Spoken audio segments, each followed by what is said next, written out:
lolli takkan jiru walillee beeynu guyyaa keessaa wal barreetiin isii sammana arabaa tarakkatti rakkina keessaa fuudhee bira fidiyan. Lola takka walitti hin qabnu wajji nyaannee hojii dhugnee tiktook kanarraa taphachuu malee aara walitti hin qabnu silaa naakulleen aara walitti qabaannee bara aara san walitti qabdii wal lola qabaannee ajootu ati tortortu waliin jenne aara sanii fuutee deemtiin jaamii namnummaa mana san keessaa kabajuu kuulleedhaan hakiimaa tana gaafadhu wallaahi laazim akka ajaa'ibaa kanatti hin kabajaan. Nuura fi akkasitti darsa kiyya guutuu qotti. Maallaqa narra walitti qabatti kaniin nama ergullee narra walitti qabamaa.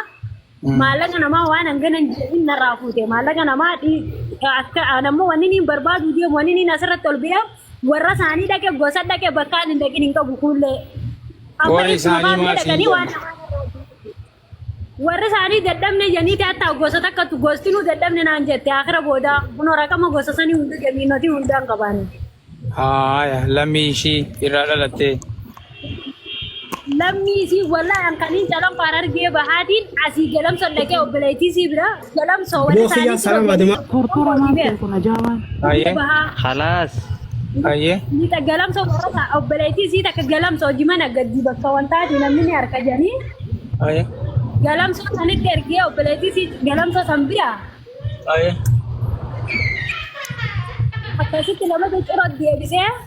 Warra isaanii dhayinee warra isaaniitiif wal baratanii rabbiidhaa qabeenya micooteenyaa kana deebisiisa ajiinii jaanii waliin gahanii dadhaban abbaasiitiin asii gaggawwaltee ilma haadha sale mana garsiifte subbisuu ta'an yoo haati bitanii jetteen abbaa isiitiin gaggawwaltee manguddoo guutuu irratti sagalee sana argaani. Aye. Alaas haa dadhabee qabeenyi namaa naa olii waan hin kafaluu hin dandeenye tokko waan ta'eef. Lazima namni ol gargaaru jira TikTok kanarraa na gargaaranii tuma akkuma duraanuu nafti deemsaan itti utuun nafti deeggaruu har'a karaa tokkoon naatu godhe lammiitii jeetiin godhe sanuma ta'etu waan namaa anarraa deebisaniif hin deeman maallaqa namaa sana anarraa deebisan waan biraatiin miti. Qarshii kuma 70 maalanii suudii qabuun. Yaani ati ammaan tana waan kana irraadeeffachuudhaaf siim kaarduma kanallee irraadeeffachuudhaaf waan silaa godhamu mara gootee jechuudha haga suudii akka sadii haga biyyattillee.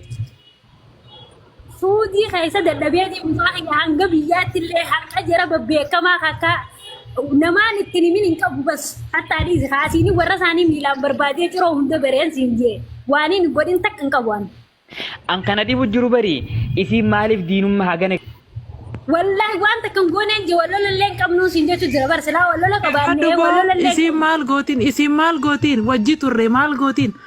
Qoonqoon kan ufitti bakkuma ciftutti qoonqoon namatti yoo obboleetti yettiin bakka ciftutti qoonqootti fidaa turte wallaahi laazim wajji turre waa godhu dhiisiti bakka isiin ciftutti qoonqoo obboleetti yaa namatti yaa tuqina jetteetiin dhalaan kaaggatu gajjattee dalagattee fidattu teesseetiin qoonqoo godhachaa nyaachaa turte godhatanii itti fidanii turan deebitiin haaqa namaan akkana namaa deebisa.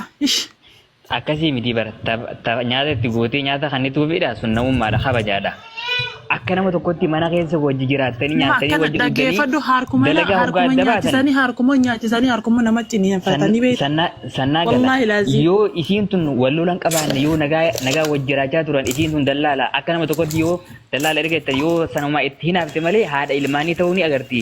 Jaarsillee mana hidhaa jiraatanii maaliif hambeenya kana itti yaaddi micoon tun maal isii gooteeti an kanaan na dhiibaa bara. Akkam laala. Hambeenya itti yaadde isii gaafadha gadeemaati. Ibni abdallah deemanii isii gaafachuu.